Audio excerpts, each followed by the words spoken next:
A certain stooping a little beneath his burden to the door, a certain fear of Kay was unmistakable in this action, and yet he risked infuriating Kay further by caressing and clasping the woman's arm with his free hand.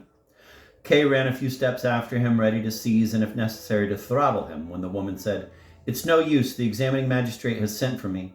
I daren't go with you, this little monster." She patted the student's face. "This little monster won't let me go." "And you don't want to be set free," cried Kay, laying his hand on the shoulder of the student, who snapped at it with his teeth. "No," cried the woman, pushing Kay away with both hands. No, you mustn't do that. What are you thinking of? It would be the ruin of me. Let him alone. Oh, please, let him alone. He's only obeying the orders of the examining magistrate and carrying me to him." "Then let him go, and as for you, I never want to see you again," said Kay, furious with disappointment. And he gave the student a punch in the back that made him stumble for a moment, only to spring off more nimbly than ever out of relief that he had not fallen. Kay slowly walked after them. He recognized that this was the first unequivocal defeat that he had received from these people. There was no reason, of course, for him to worry about that. He had received the defeat only because he had insisted on giving battle. While he stayed quietly at home and went about his ordinary vocations, he remained superior to all these people and could kick any of them out of his path.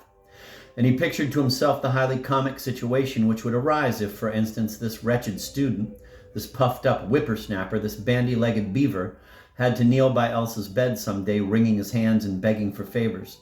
This picture pleased Kay so much that he decided, if ever the opportunity came, to take the student along to visit Elsa. Out of curiosity, Kay hurried to the door. He wanted to see where the woman was being carried off to, for the student could scarcely bear her in his arms across the street, but the journey was much shorter than that. Immediately opposite the door, a flight of narrow wooden stairs led, as it seemed, to a garret. It had a turning so that one could not see the other end. The student was now carrying the woman up this stairway, very slowly, puffing and groaning, for he was beginning to be exhausted. The woman waved her hand to Kay as he stood below and shrugged her shoulders to suggest that she was not to blame for this abduction, but very little regret could be read into that dumb show. Kay looked at her expressionlessly, as if she were a stranger. He was resolved not to betray to her either that he was disappointed or even that he could easily get over any disappointment he felt. The two had already vanished, yet Kay still stood in the doorway. He was forced to the conclusion that the woman not only had betrayed him, but also had lied in saying that she was being carried to the examining magistrate. The examining magistrate surely could not be sitting waiting in a garret.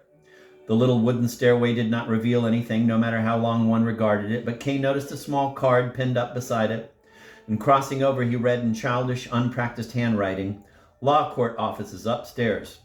So the law court offices were up in the attics of this tenement?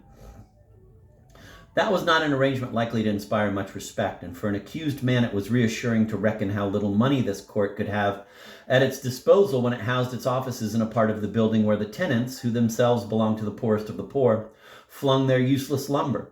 Though, of course, the possibility was not to be ignored that the money was abundant enough, but that the officials pocketed it before it could be used for the purposes of justice. To judge from Kay's experience hitherto, that was indeed extremely probable. Yet if it were so, such disreputable practices, while certainly humiliating to an accused man, suggested more hope for him than a merely pauperized condition of the law courts. Now Kay could understand, too, why in the beginning they had been ashamed to summon him into their attics, and had chosen instead to molest him in his lodgings. And how well off Kay was compared with the magistrate, who had to sit in a garret, while Kay had a large room in the bank, with a waiting room attached to it, and could watch the busy life of the city through his enormous plate glass window. True, he drew no secondary income from bribes or peculation, and could not order his attendant to pick up a woman and carry her to his room. But Kay was perfectly willing to renounce these advantages, at least in this life. Kay was still standing beside the card when a man came up from below, looked into the room through the open door, from which he could also see the courtroom, and then asked Kay if he had seen a woman about anywhere. "You are the usher, aren't you?" asked Kay. "Yes," said the man. "Oh, you're the defendant Kay. Now I recognize you. You're welcome." And he held out his hand to Kay, who had not expected that. "But no sitting was announced for today," the usher went on as Kay remained silent. "I know," said Kay, gazing at the man's civilian clothes, which displayed on the jacket as the sole emblem of his office 2 gilt buttons in addition to the ordinary ones. Gilt buttons that looked as if they had been stripped from an old army coat. I was speaking to your wife a moment ago. She's not here now. The student has carried her up to the examining magistrate. There you are, said the usher. They're always carrying her away from me. Today is Sunday, too. I'm not supposed to do any work, but simply to get me away from the place. They sent me out on a useless errand, and they took care not to send me too far away, so that I had some hopes of being able to get back in time if I hurried. And there was I, running as fast as I could, shouting the message through the half-open door of the office I was sent to, nearly breathless, so that they could hardly make me out, and back again at top speed. And yet the student was here before me. He hadn't so far to come, of course. He had only to cut down that short wooden staircase from the attics. If my job were not at stake, I would have squashed that student flat against the wall here long ago, just beside this card. It's a daily dream of mine. I see him squashed flat here, just a little above the floor, his arms wide, his fingers spread, his bandy legs writhing in a circle, and splashes of blood all around, but so far it's only been a dream. Is there no other remedy? Asked Kay, smiling. Not that I know of, said the usher, and now it's getting worse than ever. Up till now he has been carrying off for his own pleasure, but now, as I've been expecting for a long time, I may say, he's carrying her to the examining magistrate as well. But isn't your wife to blame too? Asked Kay. He had to keep a grip on himself while asking this. He still felt so jealous. But of course, said the usher, she's actually most to blame of all. She simply flung herself at him. As for him, he runs after every woman he sees. In this building alone, he's already been thrown out of 5 flats he managed to insinuate himself into. And my wife is the best-looking woman in the whole tenement. And I'm in a position where I can't defend myself.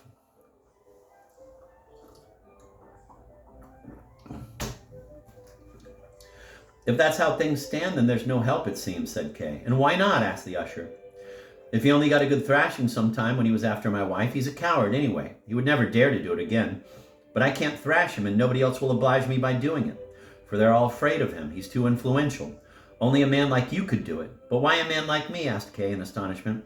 You're under arrest, aren't you? Said the usher. Yes, said Kay. And that means I have all the more reason to fear him. For though he may not be able to influence the outcome of the case, he can probably influence the preliminary interrogations. Yes, that's so, said the usher, as if Kay's view of the matter were as self-evident as his own. Yet as a rule, all our cases are foregone conclusions. I am not of that opinion, said Kay. But that needn't prevent me from taking the student in hand. I should be very grateful to you, said the usher rather formally. He did not appear really to believe that his heart's desire could be fulfilled. It may be, Kay went on, that some more of your officials, probably all of them, deserve the same treatment. Oh, yes, said the usher, as if he were assenting to a commonplace. Then he gave Kay a confidential look, such as he had not yet ventured in spite of all his friendliness, and added, Everyone is always rebellious.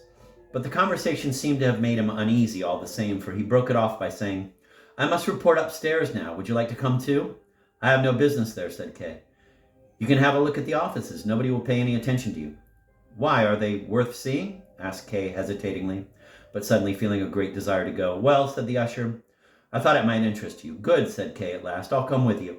And he ran up the stairs even more quickly than the usher.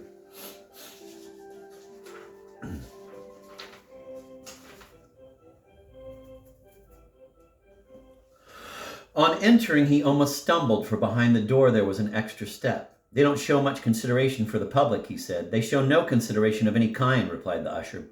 Just look at this waiting room. It was a long passage, a lobby communicating by ill-fitting doors with the different offices on the floor. Although there was no window to admit light, it was not entirely dark, for some of the offices were not properly boarded off from the passage, but had an open frontage of wooden rails, reaching, however, to the roof, through which a little light penetrated and through which one could see a few officials as well, some writing at their desks and some standing close to the rails, peering through the interstices at the people in the lobby. There were only a few people in the lobby, probably because it was Sunday. They made a very modest showing.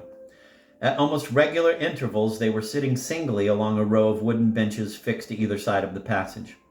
All of them were carelessly dressed, though to judge from the expression on their faces, their bearing, the cut of their beards, and many almost imperceptible little details, they obviously belonged to the upper classes. As there was no hat rack in the passage, they had placed their hats under the benches, in this probably following each other's example. When those who were sitting nearest the door caught sight of Kay and the usher, they rose politely, followed in turn by their neighbors, who also seemed to think it necessary to rise, so that everyone stood as the two men passed. They did not stand quite erect. Their backs remained bowed, their knees bent. They stood like the street beggars. Kay waited for the usher, who kept slightly behind him, and said, How humbled they must be. Yes, said the usher, these are the accused men. All of them are defendants. Indeed, said Kay. Then they're colleagues of mine. And he turned to the nearest, a tall, slender, almost gray-haired man. What are you waiting here for? Asked Kay courteously. But this unexpected question confused the man, which was the more deeply embarrassing as he was obviously a man of the world who would have known how to comport himself anywhere else and would not lightly have renounced his natural superiority. Yet in this place he did not know even how to reply to a simple question, and gazed at the others as if it were their duty to help him, as if no one could expect him to answer should help not be forthcoming. Then the usher stepped up and said, to reassure the man and encourage him, "This gentleman merely asked what you were waiting for. Come, give him an answer." The familiar voice of the usher had its effect. "I'm waiting," the man started to say, but could get out no more. He had obviously begun by intending to make an exact reply to the question, but did not know how to go on. Some of the other clients had drifted up and now clustered around, and the usher said to them, "Off with you, keep the passage clear." They drew back a little, but not to their former places. Meanwhile, the man had collected himself and actually replied with a faint smile. "A month ago, I handed in several affidavits concerning my case, and I am waiting for the result." "You seem to put yourself to a great deal of trouble," said Kay. "Yes," said the man, "for it is my case." "Everyone doesn't think as you do," said Kay. "For example, I am under arrest too. But as sure as I stand here, I have neither put in any affidavit nor attempted anything whatever of the kind. Do you consider such things necessary, then?" "I can't exactly say," replied the man, once more deprived of all assurance. He evidently thought that Kay was making fun of him and appeared to be on the point of repeating his first answer all over again for fear of making a new mistake, but under Kay's impatient eye, he merely said, "Anyhow, I have handed in my affidavits." "Perhaps you don't believe that I am under arrest?" asked Kay. "Oh, yes, certainly," said the man, stepping somewhat aside. But there was no belief in his answer, merely apprehension. "So you don't believe me?" asked Kay, and provoked without knowing it by the man's humility, he seized him by the arm as if to compel him to believe. He had no wish to hurt him, and besides had grasped him quite loosely. Yet the man cried out as if Kay had gripped him with glowing pincers instead of with 2 fingers. That ridiculous outcry was too much for Kay. If the man would not believe that he was under arrest, so much the better. Perhaps he actually took him for a judge. As a parting gesture, he gripped the man with real force, flung him back on the bench, and went on his way. "Most of these accused men are so sensitive," said the usher. Behind them, almost all the clients were now gathered round the man, whose cries had already ceased, and they seemed to be eagerly asking him about the incident. A guard came up to Kay. He was mainly recognizable by his sword, whose sheath, at least to judge from its color, was of aluminum. Kay gaped at it and actually put out his hand to feel it. The guard, who had come to inquire into the commotion, asked what had happened. The usher tried to put him off with a few words, but the guard declared that he must look into this matter himself, saluted, and strutted on with hasty but very short steps, probably resulting from gout.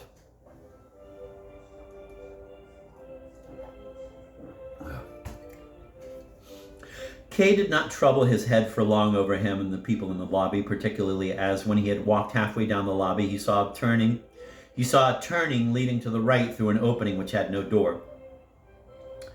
He inquired of the usher if this was the right way. The usher nodded, and Kay then turned into it. It troubled him that he had always to walk 1 or 2 paces ahead of the usher. In a place like this, it might look as if he were a prisoner under escort. Accordingly, he paused several times to wait for the usher, but the man always dropped behind again. At last, Kay said, to put an end to this discomfort, "I've seen the place now, and I think I'll go."